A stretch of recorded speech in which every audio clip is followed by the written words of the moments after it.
In July of 1998, after months of research, a series of expeditions is organized to dive the USS New York. The USS New York lies on its port side in 100 feet of water. Its starboard side, being upmost, lies 60 feet beneath the waves of Subic Bay.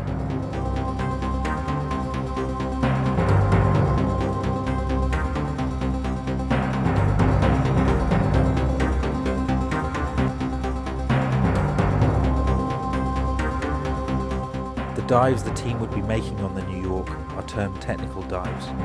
Often penetrating up to 300 feet into the ship, the divers would have to spend, on average, 1 minute decompressing in shallow, staged stops. Computer-generated tables and oxygen-rich gas mixtures would be used for this decompression, requiring precise planning before each dive. Due to the dangers inherent in this type of diving, each diver would carry a fully redundant set of equipment. Everything he would need to safely exit the wreck in case of an emergency or equipment failure would be carried with him. Prior to each dive, the team would check each piece of equipment and analyze their gas mixtures.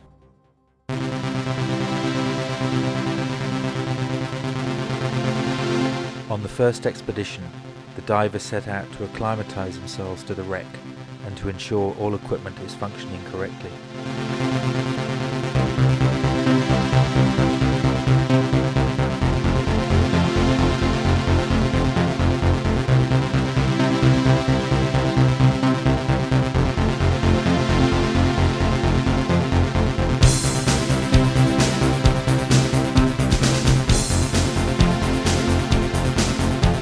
On every dive, the team descends to 6 meters depth, where they ritually perform the safety drill.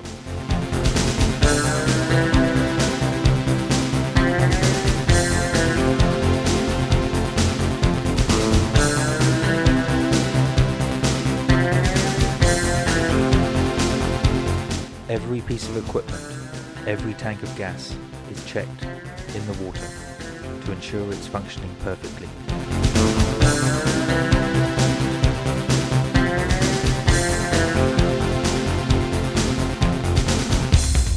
Only when the divers are 100% satisfied with the equipment will they continue the descent to the wreck.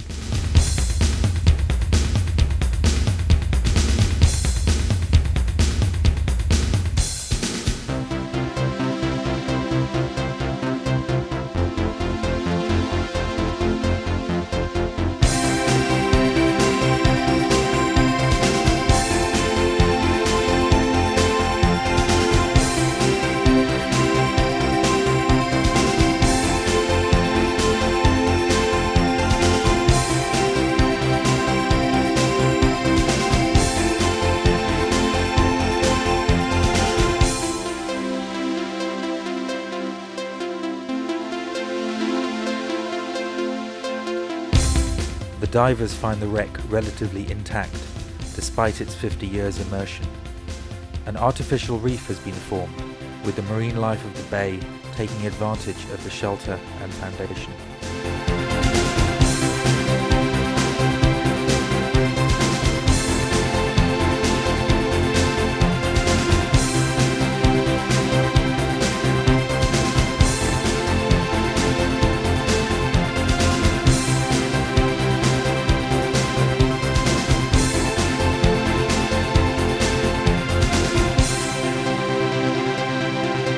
Satisfied with the conditions and with their equipment, the divers decide to enter the wreck.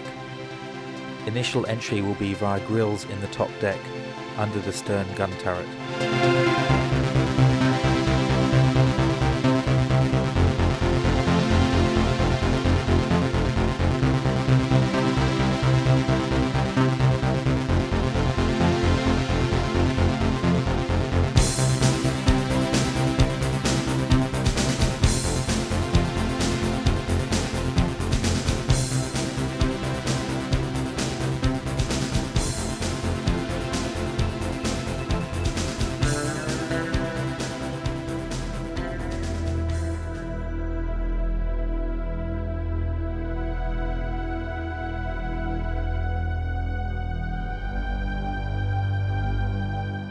3 decks beneath the grills, the divers find storerooms and machinery.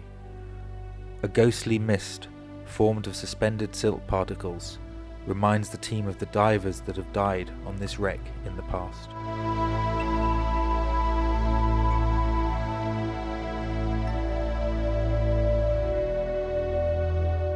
The team continues with an exploration of both the gun and mess decks.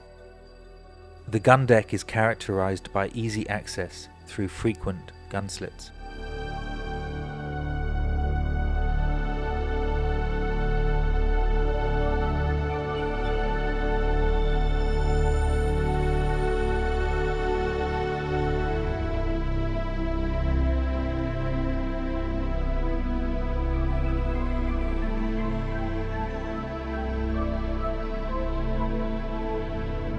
The mess deck, by comparison, is much harder to gain access to, as the portholes are too small to penetrate through.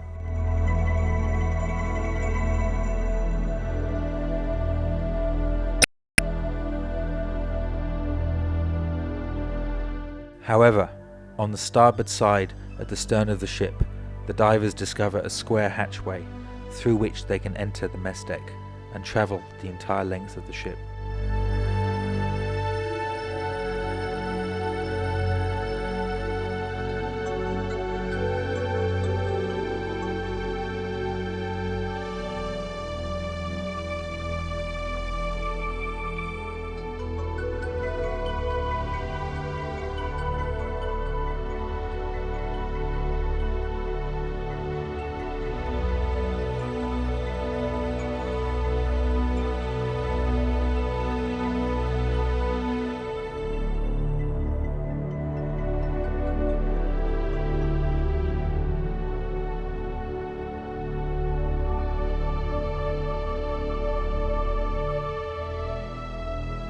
Penetrating the mess deck, travelling towards the bow of the ship, the divers lay over 250 feet of line.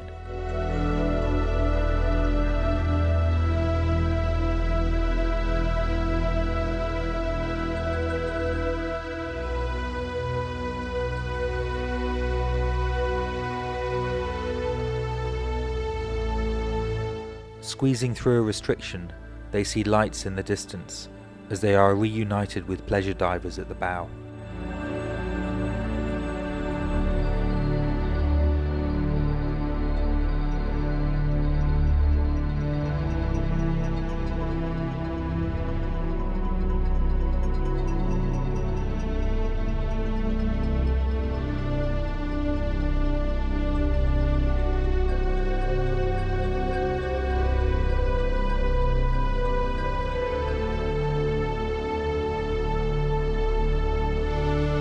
One of the divers makes a discovery: a coal chute in the ceiling of the engine deck, frustratingly too small to squeeze through.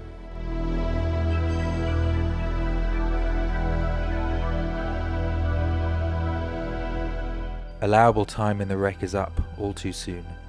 The divers must return to the surface to reunite with the support divers and perform the required decompression.